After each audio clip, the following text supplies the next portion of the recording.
우리를 향한 하나님의 기본적인 전제는 뭘까요? 기본적인 전제가 있어요.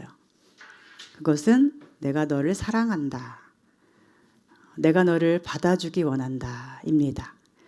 하나님은 천지를 창조하시고 사람을 만드시며 기뻐하셨잖아요. 그리고 그 사람에게 생육하고 번성하여 땅에 충만하라, 땅을 정복하라, 또 다스리라 하셨습니다. 사람을 무척 사랑하셨음을 알 수 있어요. 사람이 선악과를 먹고 범죄함으로 눈이 밝아져서 하나님으로부터 멀어져 갈 때 하나님은 이미 그때부터 독생자를 내어주실 것을 계획하셨습니다. 그들에게 가죽으로 옷을 만들어 입혀주셨는데 이것은 사람을 위해서 동물이 희생되어야 했음을 보여주는 것이고, 하나님은 가죽 옷으로 그들의 허물을 가려주었고 또 여자의 후손이 뱀의 머리를 밟을 것이라고 하셨습니다. 예수 그리스도께서 장차 오셔서 우리 모든 인생의 죄악을 짊어지고 죄의 권세를 깨뜨릴 것을 하나님은 그 태초에, 창조 초기에 죄인인 인생들에게 약속해 주신 것입니다. 사람을 향한 하나님의 기본적인 마음은 사랑이고 형통이고 평안임을 알 수 있습니다. 그런데 사람은 어떤가요? 늘 죄를 짓습니다. 생각하는 것마다 하나님 보시기에 악한 것입니다. 그래서 노아를 통해서 한 번 하나님은 온 땅을 심판하셨습니다. 그리고 그 후로도 사람은 번성하기 시작하면서 또 죄 짓기를 반복합니다. 이스라엘 백성들이 바벨론의 포로로 끌려간 이유가 무엇이었나요? 그들이 하나님을 섬기지 않고 우상을 따라 죄를 지었기 때문이죠. 그 죄가 무엇인가요? 바로 자기 유익을 위해서 하나님을 이용하려는 마음이 가득해서 하나님과 동행하는 것을 기뻐하지는 않고 어떻게 하면 내가 잘 먹고 잘 사는 것일까에만 눈이 어두워서 하나님의 길을 저버렸기 때문입니다. 하나님은 그 죄인들을 심판할 도구로 바벨론과 아수르를 들어 사용하셨고 이스라엘은 포로로 끌려가 70년 동안 노예로 살았습니다. 이제 그 후에 하나님께서 70년이 차면 돌아오게 해주겠다고 약속하신 대로 그들은 70년 후에 포로에서 다시 돌아오게 됩니다. 그리고 성전을 재건하며 하나님 백성으로서의 정체성을 회복해 나가기 시작합니다. 그런데 사람의 죄악은 끝이 없어서 그들은 또 죄를 반복합니다. 죄는 무엇입니까? 하나님 보시기에 악한 것은 다 죄입니다. 하나님과 상관없이 사는 것도 죄입니다. 하나님 마음을 아프게 하며 찌르는 것이 죄입니다. 오늘 하나님은 먼 훗날 바벨론에서 돌아와서도 반복해서 죄를 지을 미래의 죄인들에게, 그리고 또 이 이사야와 동시대를 살고 있는 그 당시의 죄인들이 다 들을 수 있도록 말씀을 크게 선포하라고 이사야에게 명령하고 계십니다. 1절에 보면 크게 외치라, 목소리를 아끼지 말라, 내 목소리를 나팔같이 높여 내 백성의 허물을 알려주라고 하십니다. 그 허물이 뭐예요? 뭘 알려주라는 거예요? 2절에 보면 그들은 겉으로는 날마다 하나님을 찾는 것처럼 보이고 하나님의 길을 알고 싶어 하기를 즐거워하는 사람 같아서 공의를 행하는 사람 같이 보이고 하나님의 규례를 저버리지 않는 나라와 같이 보인다 하십니다.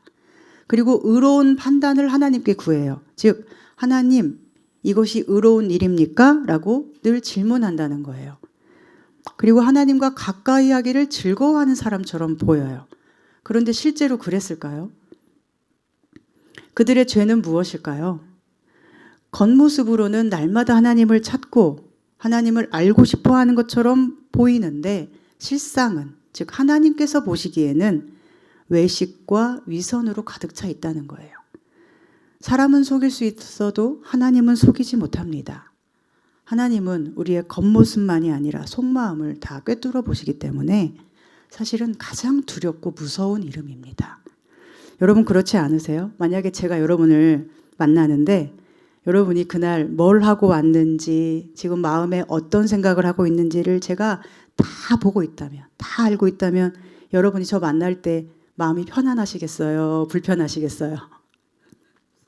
예전에 저희 부모님께 신앙을 전수해 주신 저희 둘째 이모님이 계신데 저는 참 그분이 무서웠어요. 제가 초등학교 6학년에서 중학교 다니는 그 사이쯤에 저희 아버지께서 교통사고로 생사의 위기에 처해 계실 때 저희 그 둘째 이모님이 어머님께 복음을 전해 주셨어요. 저희 이모는 기도하는 분이셨고 제가 그 어린 나이에 볼 때에도 하나님 뜻대로만 사는 것처럼 보였어요. 어린 제가 보기에도. 그래서 저는 그분이 매우 무서웠어요. 왜냐하면 저에게 화를 내지도 않고 다정하게 말씀을 하시지만 그분이 기도하면, 아니 기도하지 않아도 저를 보면 저의 모든 것을 다 꿰뚫어 보시는 것 같았기 때문이에요. 예언의 은사를 가진 분처럼 말이죠. 하나님이 두려우신 분인 이유는 우리를 다 알고 계시기 때문이에요. 하나님이 우리에게 화내지 않으셔도 우리는 하나님 앞에 서면 너무 무서운 게 당연해요. 정말 이 자리에 지금 우리 눈에 안 보이지만 하나님이 지금 계심을 여러분이 보신다면 우리 중에 누가 하나님 앞에 담대할 수 있습니까? 그런데 많은 경우에 많은 사람들이 하나님을 의식하지 않기 때문에 무서워하지 않고 하나님 앞에서 잘못된 말과 행동을 수도 없이 하는 것을 봅니다. 이스라엘 백성의 죄가 바로 그것이었어요. 그들은 겉으로는 잘하는 것처럼 행동해요. 특별히 오늘 본문에서 그들의 행동을 규정하는 단어 한 가지가 있는데 바로 금식입니다. 금식은 그들이 하나님의 백성으로서 하나님 앞에 행동하는 경건 생활의 대표적인 행동 양식이에요. 하나님은 금식하라고 명령하셨어요. 대속죄 일에는 너희 다 금식해야 되고 너희를 괴롭게 해야 된다. 여러분 금식해 보셨어요? 저희 어머님은 금식을 거의 식사하듯 하시던 분인데 3일 정도는 기본이고 7일도 하시고 10일 넘게도 하시고 20일 넘게도 하시더라고요. 그런데 저는 금식을 못 하겠더라고요. 예전에 고난주간에 이제 교회에서 어떤 바람이 일어서 성금요일부터 우리 다 금식해보자 이렇게 했거든요. 근데 토요일 아침까지는 그래도 참을 수 있었는데 토요일 저녁부터는 정말 너무 괴롭고 음식만 생각나고 주일날 부활절 예배, 새벽 예배를 가야 되는데 일어났는데 너무 어지러워서 쓰러질 뻔한 거예요. 그래서 빈속에 바나나를 먹고 새벽 예배를 간 기억이 납니다. 부활절 됐으니까 이제 금식하는 것은 풀린 거긴 하지만 그 정도로 금식이 어렵습니다. 우리의 몸과 마음을 괴롭게 하는 것이니까요. 금식은 경건한 신앙생활을 상징하는 표현이에요. 그런데 3절에 보면 그들은 금식하면서 하나님께 따져 묻습니다. 어찌하여? 왜? 라는 거죠. 왜? 하나님, 우리가 지금 금식하는데 이렇게 경건하게 하는데 왜 우리를 알아주지 않습니까? 왜 우리 기도에 응답을 하지 않습니까? 따져 묻습니다. 왜 알아주지 않으실까요? 왜 응답하지 않으신다고 하시죠? 보라 너희가 금식하는 날에 오락을 구하며 온갖 일을 시키는도다. 우리 4절 함께 읽어볼까요? 시작. 보라 너희가 금식하면서 논쟁하며 다투며 악한 주먹으로 치는도다. 너희가 오늘 금식하는 것은 너희의 목소리를 상달하게 하려는 것이 아니니라. 실제로 그들이 경건하다고 하는 사람인데 다른 사람을 악한 주먹으로 때렸겠습니까? 안 그랬겠죠.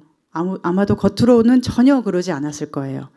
그런데 사람이 보기에는 안 그랬어도 하나님 보시기에는 그들이 사람을 억압하고 압제하고 괴롭히며 악하게 때리는 사람으로 보였다는 거예요. 왜인가요? 금식한다고 경건하게 예배드린다고 기도한다고 하면서 자기 이웃을 억울하게 하고 부당한 이득을 취하고 또 사람을 자기 이익을 위한 수단과 도구로 대했기 때문입니다. 원래 금식을 한다는 것은 하나님 앞에 자기 죄를 참회하고 또 하나님 앞에 부끄러움을 느끼면서 하나님께로 돌이키기를 원하는 기도를 드리는 거예요. 금식은 자신의 생사를 걸고 내가 안 먹고 굶어 죽는 한이 있더라도 하나님께 꼭 받아들여지고 싶다는 신앙의 행위입니다. 하나님이 안 받아주시면 내가 아무리 맛있는 것을 먹어도 아무런 즐거움이 되지 않는다는 고백이 금식이에요. 하나님이 기뻐하지 않으면 나는 살아도 사는 게 아니라는 것이 금식이에요. 그러니 금식하는 행위는 얼마나 하나님 앞에 내가 받아들여지고 싶은지, 얼마나 하나님을 사랑하고 하나님과 함께하고 싶은지를 드러내는 증거가 되는 것이죠. 그런데 금식하면서 그들이 어떻게 했대요? 오락을 구하며 온갖 일을 시키는도다. 즉 겉으로는 하나님만이 나의 즐거움이고 기쁨의 원천이라고 보여주지만 속으로는 세상 쾌락을 추구하고 자기 마음이 원하는 것을 향해서 계속 달려가고 있다는 거예요. 쾌락과 유익을 위해서 하나님의 형상대로 창조된 사람을 수단으로 대하고, 그래서 마음을 괴롭게 하고도 괴롭힌 줄도 모르고 죄책감을 갖지 못한다는 것입니다. 심각하죠. 그런 자들에게 하나님은 너희 목소리는 나에게 상달되지 않는다 말씀하십니다. 하나님의 귀에 들리지 않는다는 것이죠. 아무리 밥을 굶고 며칠씩 기도하고 너 자신을 괴롭게 해도 그런 기도는 하나님께 올라가지 못한다는 거예요. 즉 아무리 예배드리고 헌금 많이 하고 또 통성기도 열심히 해도 그 예배와 헌금과 기도가 하나님께 전혀 기쁨이 되지 못한다는 거예요. 그러면서 하나님은 진짜 금식, 진짜 경건을 가르쳐 주십니다. 그것이 6절과 7절 또 9절 하반부와 10절 상반부에 나옵니다. 이 말씀들을 요약하면 경건은 뭐라는 거예요? 사람의 목에서 멍에를 꺾어주고 굶주린 자를 보면 양식을 나눠주고 집이 없는 빈민을 긍휼히 여기며 자기 집에 드릴 줄 알고 헐벗은 자에게는 옷을 입혀주고, 즉 어려운 사람을 봤을 때 실제로 몸으로 구체적으로 돕는 것이 경건이라는 거예요. 또 고륙, 그러니까 피부치죠. 가족, 부모, 형제, 자매, 그리고 좀 먼 친척까지 이런 고륙의 어려움을 볼 때 못 본 척 숨지 않는 것이 경건이라는 거예요. 즉 하나님을 향한 경건의 구체적인 실천은 바로 내 곁에 있는 사람을 향한 자비와 사랑으로 드러나야 한다는 것입니다. 개인적으로든 사회 구조적으로든 사람이 하나님의 형상으로서의 존엄성을 잃지 않도록 그를 세워주고 도와주고 함께하는 것이 경건이라고 하나님은 알려주십니다. 네 주변에 어느 누구도 헐벗지 않도록 하라. 네 주변에 어느 누구도 굶지 않도록 하라. 네 주변에 어느 누구도 압제받아 괴롭지 않도록 하라. 너는 그들의 멍에를 꺾어주는 자가 되어라. 이것이 그 백성을 향한 하나님의 뜻입니다. 그렇게 하면 많은 축복이 약속돼 있죠. 어떤 축복이죠? 8절부터 있는데 그리하면 너의 빛이 새벽같이 비친다. 새벽같이 빛이 비친다는 것은 마치 새벽 어두컴컴한 하늘에 태양빛이 그 모든 어둠을 쪼개고 나오는 것처럼 너희의 빛이 터져 나올 거라는 거예요. 여러분 새벽에 혹시 산에 가보셨나요? 제가 예전에 너무 힘들 때 새벽산을 많이 갔는데 산에 그 깜깜할 때 가면 올라갈 때쯤 되면 태양이 떠올라요. 그 모습이 얼마나 아름답고 경이로운지 보셔야 압니다. 와 이런 감탄사가 저절로 나오고 창조주 하나님을 저절로 찬송하게 되더라고요. 오늘 여러분의 빛이 새벽같이 터져 나오기를 소망합니다. 또한 너의 치유가 급속할 거라고 하세요. 몸과 영혼이 온전히 빠르게 회복된다는 것이죠. 또 너의 공의가 네 앞에 여호와의 영광이 너의 뒤에 호위한다. 여기서 공의는 예수님께서 가져오신 하나님의 공의입니다. 이것은 마치 하나님의 불기둥과 구름기둥이 이스라엘 민족을 광야에서 항상 인도하셨음을 생각나게 하는 문구입니다. 하나님께서 여러분의 의가 되셔서 앞에서 인도하시고 뒤에서 영광으로 호위하여 주시기를 축복합니다. 그리고 네가 부를 때는 나 여호와가 응답하겠고 네가 부르짖을 때에는 내가 여기 있다 하리라. 무슨 뜻이에요? 기도는 몸을 괴롭게 하며 며칠씩 굶어서 하면 금식을 통해 상달되는 게 아니라 하나님 형상대로 창조된 다른 사람을 자비와 사랑과 공의로 대할 때 우리 기도가 하나님 앞에 상달된다는 것입니다.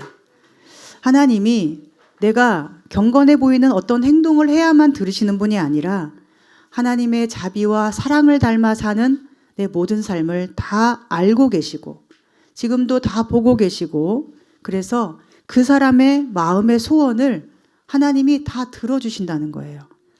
오늘 여러분의 부르짖음도 하나님께 꼭 상달되는 축복 누리기를 바랍니다.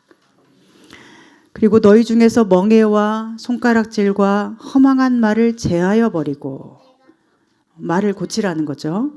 줄인 자에게 너의 심정이 동하며 괴로워하는 자의 심정을 만족하게 하면 내 빛이 흑암 중에서 떠올라 너의 어둠이 낮과 같이 되고 여호와가 너를 항상 인도하여 메마른 곳에서도 영혼을 만족하게 하며 뼈를 견고하게 하리니 너는 물된 동산 같겠고 물이 끊어지지 아니하는 샘 같을 것이라. 우리가 너무 좋아하는 축복의 말씀이죠.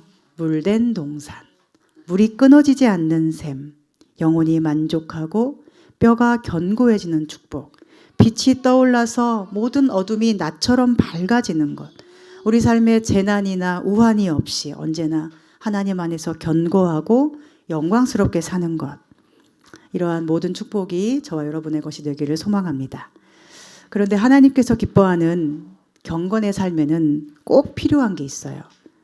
꼭 해야 되는 게 있어요. 그게 뭘까요? 바로 노력입니다. 어떤 노력이 필요할까요? 오늘 이사야를 통해 지적하시는 하나님 백성들의 죄와 허물은 노력이 없었나요? 그들은 노력했죠. 누구보다 노력했어요. 5절에 보면 머리를 갈대같이 숙이고 굵은 배와 재를 펴면서 금식 행위를 했잖아요. 금식해야 할 날이 정해져 있고 그날마다 굶어가면서 얼마나 자기를 괴롭혔겠어요. 노력을 많이 한 거예요. 그런데 하나님이 바라시는 노력은 그런 게 아니라는 거예요. 하나님이 바라시는 노력은 무엇일까요? 바로 십자가를 지는 노력이에요. 흉악의 결박을 풀어주며 멍에의 줄을 끌어주며 압제당하는 자를 자유케 하며 모든 멍에를 꺾으려면 위험을 감수해야 하고 손해를 감수해야 하고 심지어 미움받고 핍박받을 각오를 해야 합니다. 노예의 목에서 멍에를 끊어주려면 그 노예의 주인에게 얼마나 미움받고 욕을 얻어먹겠어요. 예수님이 군대 귀신 들린 사람을 고치기 위해서 그 귀신들에게 너희는 돼지떼기로 들어가라.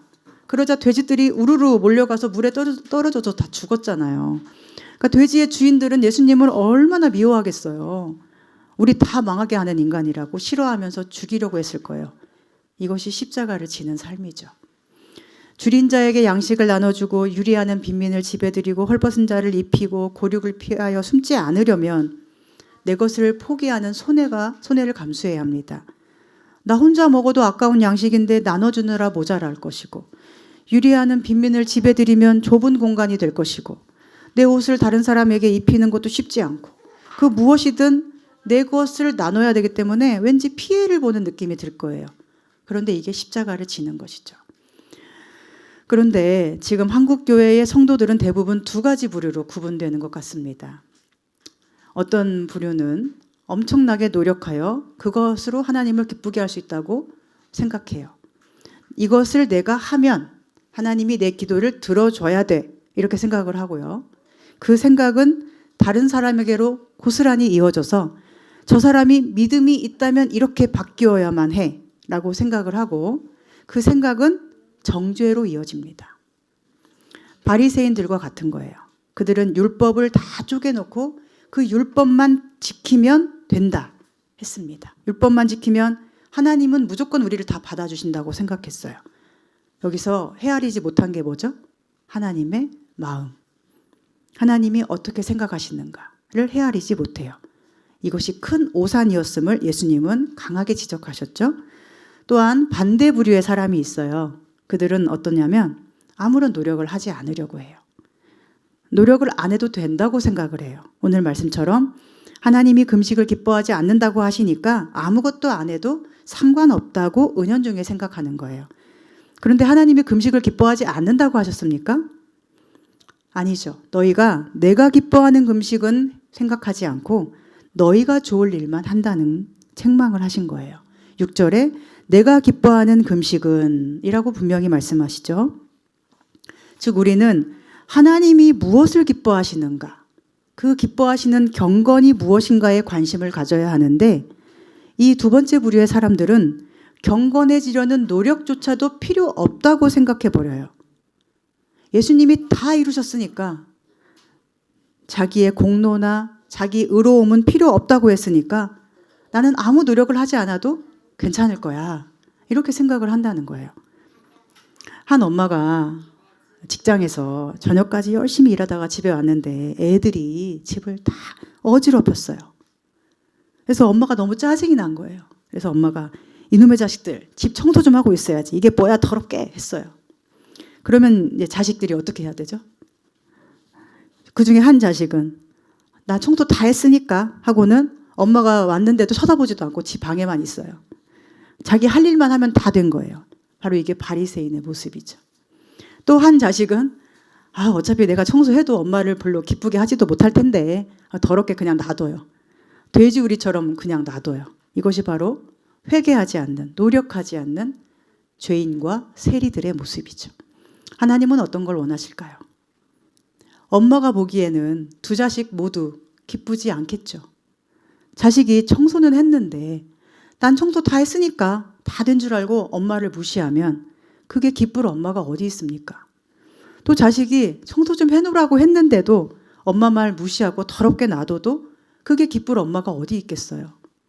하나님 보시기에 청소를 해놓았든 안 해놓았든 집이 더럽긴 마찬가지예요.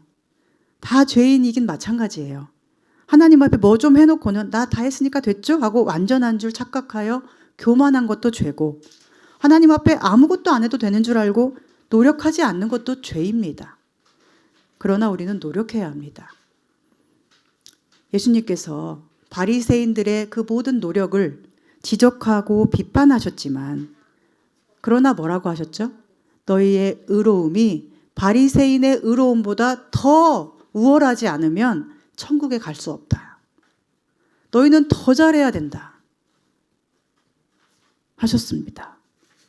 한국 교회에 가장 논쟁이 되는 문제는 11조와 주일 성수예요. 사실 이 11조를 포함한 여러 헌금들과 주일 성수 이 두 가지는 교회에 다니는 교인으로서 기본적인 의무라고 저희 교단 헌법에 명시되어 있습니다. 그런데 너무 많은 사람들이 논쟁을 합니다. 왜 11조를 해야 하죠? 11조를 교회에 하지 않고 내가 아는 어려운 사람을 도와도 되지 않습니까?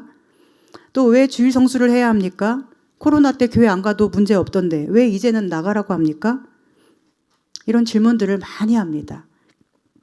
그런데 생각을 해보면 이런 것을 질문하고 논쟁하는 자체가 그 속에 하나님을 사랑하는 마음이 들어있는 것일까요? 사랑한다면 논쟁할까요? 한국교회의 성도들은 대부분 이 문제에서도 두 부류입니다. 의무감으로 11조만 딱딱 하든지 아니면 11조를 안 하거나 자기 마음대로 하든지 주일 성수도 매주 주일만 딱딱 지키든지 아니면 온라인으로 하거나 빠지든지 딱 두 부류예요. 11조를 정확하게 딱딱 떼어 헌금하는 사람이라 할지라도 그가 완전하지는 않습니다. 주일 성수 한 주도 빠짐없이 한다고 해서 그가 하나님 앞에 의로운 건 아닙니다. 그런데 그렇다고 해서 11조도 안 하고 주일 성수도 안 하면 그는 하나님께 의로운 사람일까요? 11조를 드려도 천국 갈 수 있다는 장담을 못 하는데 11조를 안 드리면 천국 갈 수 있다고 말할 수 있습니까? 주일 성수 다 해도 그것만으로 천국 갈 수 있는 게 아닌데 천국은 믿음으로 가잖아요. 그런데 주일을 안 지키는데도 천국 갈 수 있다고 말할 수 있습니까? 아무리 완벽하게 해도 어려운 것이 믿음이고 하나님의 은혜예요. 예수님은 세리와 죄인들의 친구가 되셨으나 세리와 죄인들이 우리는 노력 안 해도 돼 라고 하지 않았습니다. 예수님을 만난 세리와 죄인들은 다 하나같이 하나님 앞에 어찌할꼬 애통하고 회개했을 것입니다. 자신들의 더러움, 하나님 앞에 그대로 드러나는 부끄러운 삶의 모습에 대하여 정말 처절하게 고통스러워했을 것입니다. 그래서 세리의 기도를 보면 세리는 어떻게 기도해요? 가슴을 치며 하늘을 우러러 쳐다보지도 못하고 기도하잖아요. 하나님이여 나를 불쌍히 여기소서 나는 죄인입니다. 이렇게 상한 심령으로 드려지는 기도가 하나님이 받으시는 기도고 상한 심령으로 나에게 주어진 삶에서 최선을 다하여 하나님을 사랑하고자 하는 것이 우리 믿음이죠. 우리에게는 변화되려는 노력이 필요합니다. 하나님께 기쁨이 되기 위한 노력이 필요해요. 하나님께서 기뻐하시는 십자가를 지는 삶을 위해 노력해야 해요. 다른 사람의 고통을 함께하기 위해서 노력할 수 있어야 합니다. 노력 안 해도 된다라는 말씀은 성경에 전혀 나오지 않습니다. 하나님의 뜻은 바른 노력입니다. 그리고 아무리 노력해도 안 되는 인간의 연약함과 한계를 십자가의 은혜가 도와주고 성령의 능력이 도와주신다. 이것이 예수님 안에 나타난 하나님의 약속이죠. 노력하는 사람의 중심에는 무엇이 있어야 할까요? 딱 하나가 있어야 되는데 오직 하나님께서 나를 기쁘게 받으실까? 이 질문만 있어야 돼요. 5절 뒤에 보시면 여호와께 연락될 날 이라는 말이 나오는데 연락은 기쁘게 받으신다는 뜻이에요. 또 4절에는 너희 목소리가 상달되는 것에 대해 말씀하시죠. 기도를 들으신다는 것이고 9절에는 나 여호와가 응답하겠고 내가 여기 있다 하리라. 11절에는 여호와가 너를 항상 인도하여 이렇게 말씀해요. 이 모든 말씀에서 알 수 있는 것은 무엇입니까? 노력하는 사람의 중심에서 가장 중요한 건 바로 하나님의 받으심이라는 사실이에요. 경건 훈련하는 사람에게 중요한 건 오직 하나님밖에 없어요. 하나님이 나를 받으시나? 나를 정말 기뻐하시나? 이게 중요한 거지. 여기에 약속된 모든 축복을 받기 위해서 노력하는 것은 목적과 수단이 완전히 뒤바뀐 것이고 하나님은 자신의 이득을 위해서 하나님을 도구로 대하는 사람을 아주 싫어하십니다. 가증스러워하십니다. 그런데 그렇게 한 사람이 바로 누구예요? 하나님이 사랑하셨던 이스라엘 백성들이에요. 그들은 하나님께 관심이 있는 게 아니라 하나님이 주신다고 약속한 복에만 관심이 있어요. 그래서 어째서 안 받으십니까? 어째서 우리 기도를 안 들으십니까? 따져 묻는 거예요. 나 다 했는데, 하라는 금식 다 했는데 어째서 나에게 복을 안 주냐는 거예요. 그 중심에 누가 있는 거예요? 하나님이 중심에 있는 게 아니라 내 이익이 중심에 있는 거예요. 많은 사람들이 하나님이 뭘 기뻐하실까? 정말 나를 기뻐하실까가 아니라 내가 이런 축복을 받으려면 뭘 해야 되고 반대로 뭘 안 했기 때문에 축복을 못 받았나? 이렇게 생각을 해요. 또 나 이렇게 하고 있는데 왜 이런 축복이 내게 없는가 생각해요. 나 별로 욕도 안 하고 힘든 사람 보면 한 번씩 공감도 해주고 있고 어려운 사람 보면 그래도 물질로 돕기도 하는데 왜 내게 축복이 없는가? 저 사람은 기부를 아주 많이 해서 축복을 많이 받는 것인가? 자꾸 이렇게 생각을 해요. 중심이 다 어디에 있는 거예요? 나에게, 사람에게 내가 받는 축복, 사람의 삶의 안위와 평안에만 모든 관심이 집중돼 있어요. 그런데 여기서 약속하고 있는 하나님의 축복은 사실은 다 뭘 가리킬까요? 다 예수 그리스도를 가리킵니다. 빛이신 예수님, 솟아오르는 샘물이 되시는 예수님, 우리 앞뒤에서 호위하시고 영광 받으시는 예수님을 의미해요. 그러니까 이 뜻을 알면 예수님을 믿는 우리는 자기 자신에 대해서 어떻게 말하겠어요? 나를 둘러싼 모든 환경과 상관없이 나는 존귀한 사람, 나는 축복의 사람.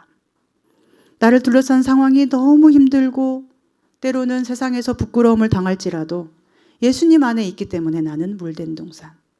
물이 끊어지지 않는 샘, 나는 새벽처럼 터져나오는 빛과 같은 사람. 이렇게 고백할 수 있는 거예요. 그런데 축복이 예수님이심을 모르기 때문에 예수님을 알고 믿는 자신이 얼마나 존귀한지도 모르고 반대로 예수님 없이 사는 사람들을 보면서 얼마나 불쌍한지를 몰라요. 여러분이 자녀에게도 가장 중요하게 물려줘야 될 것은 바로 예수 그리스도, 그분의 생명과 믿음입니다. 자녀가 직장이 변변하지 않은 게 안타까운 일이 아니라 예수님을 모르는 게 가장 안타까워야 그게 믿음의 부모인 거죠. 왜냐하면 예수님이 없으면 저주받은 사람이기 때문이에요. 예수님이 우리의 축복이기 때문이에요. 여러분은 꼭 축복의 사람들 되시고 축복이신 예수님에 대해서 감탄하고 감사할 수 있기를 바랍니다. 그리고 예수님의 십자가의 은혜 안에서 우리의 모든 바른 노력이 하나님께 연락될 수 있기를 소망합니다. 이번에 제가 감기가 좀 심하게 걸렸어서 이비인후과에 한 5번 정도 갔어요.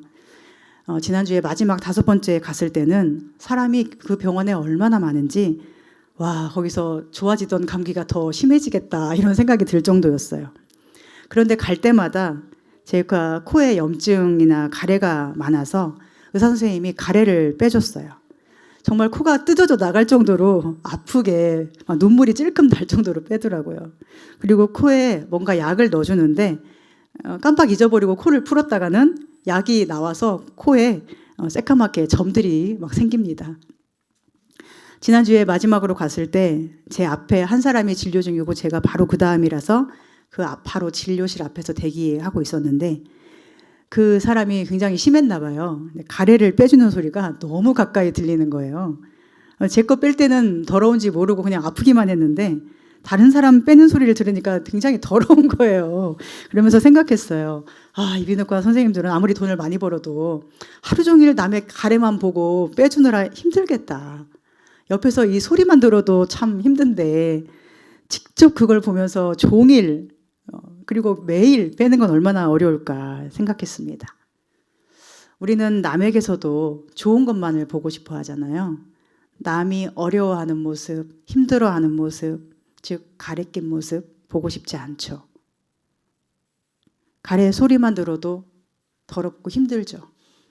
그런데 예수 믿는 길은 다른 사람의 가래를 더럽다고 피하지 않고 그 가래 소리를 들으며 빼주려고 노력하는 것과 같아요.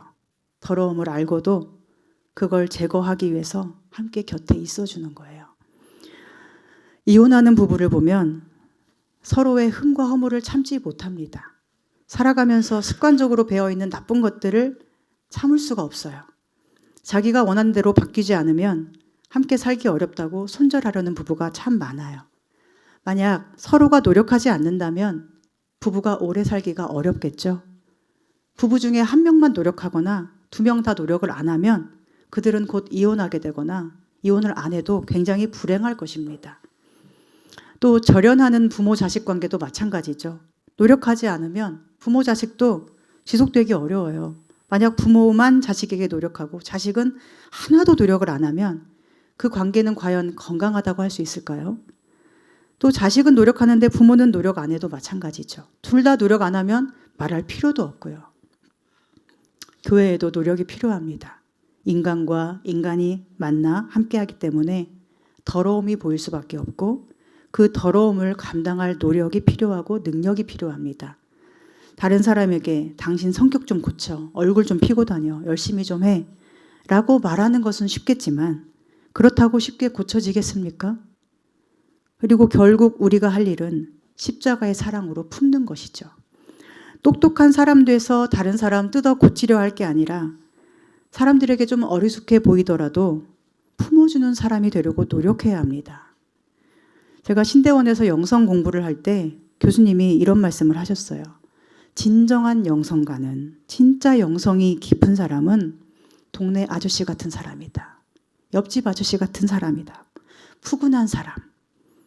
내가 그분 앞에서 좀 실수해도 괜찮을 것 같은 사람이죠.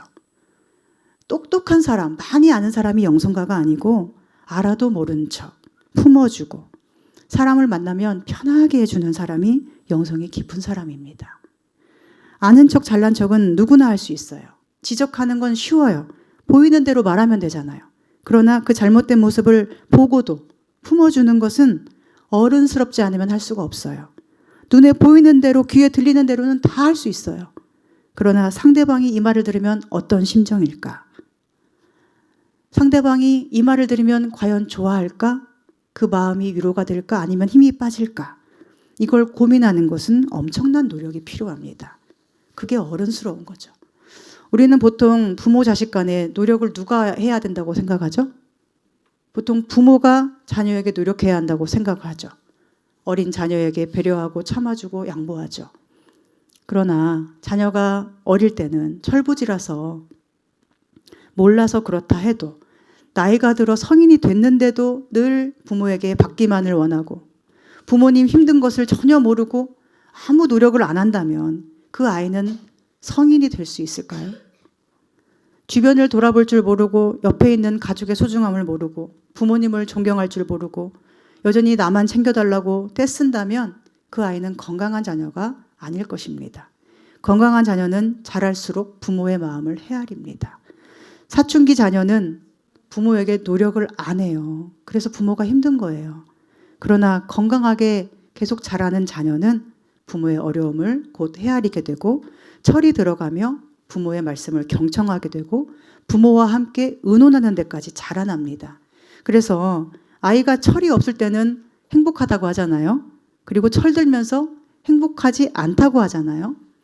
여러분도 어릴 때는 다 행복했는데 어느 순간 철 들기 시작할 무렵부터 행복하지 않았다고 느끼지 않습니까? 그러나 자녀를 행복하게 해주겠다고 철들지 않게 하는 게 부모의 좋은 역할은 아닙니다. 철들면서 부모의 어려움도 헤아리고 부모에게 자기도 노력할 줄 알고 점점 그 노력이 많아지는 그런 자녀가 되도록 돕는 것 또한 어려운 일이지만 부모가 해야 할 중요한 역할입니다. 하나님이 우리에게 그렇게 하십니다.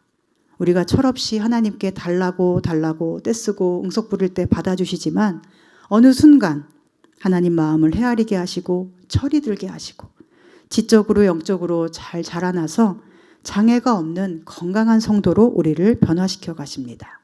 그러니 우리는 사춘기 자녀처럼이 아니라 건강한 자녀로 하나님 앞에 살기를 소망합니다. 노력이 필요 없다고 생각하며 하나님께 함부로 대하는 자녀 되지 말고 또 내가 노력했으니 다 된 거라고 하나님을 무시하는 자녀 되지 말고 예수님의 십자가를 함께 지기 위한 노력으로 하나님과 늘 함께하는 우리 되기를 소망합니다.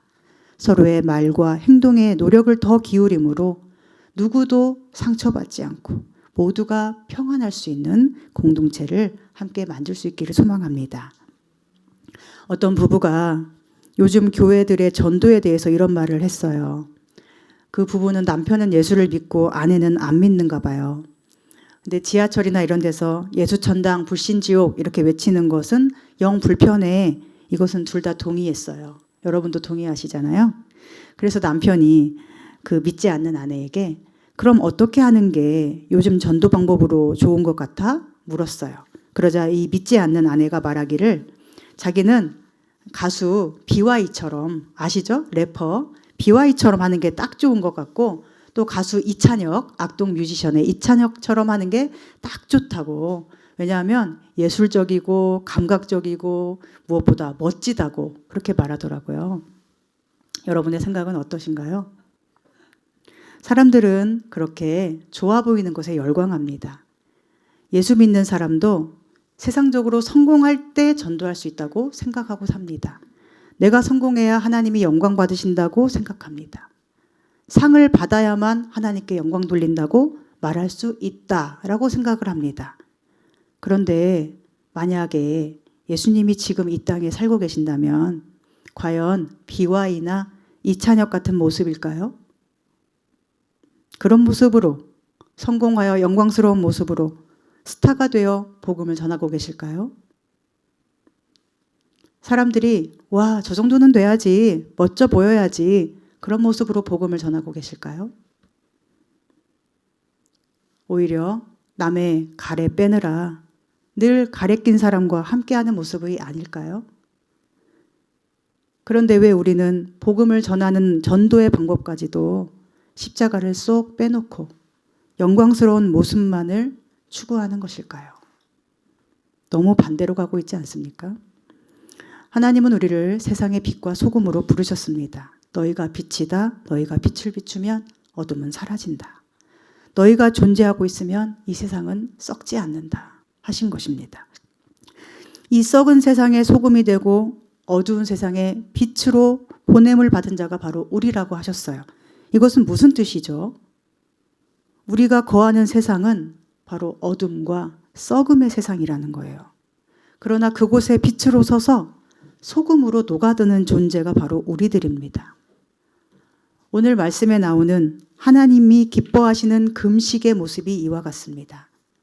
세상의 모든 어둠과 부패의 그늘 아래 실망하고 절망한 사람들이 더 이상 고통받지 않도록 하기 위해서 십자가를 지고 함께 걸어가는 삶이 바로 빛이고 소금인 우리의 삶이 되어야 합니다.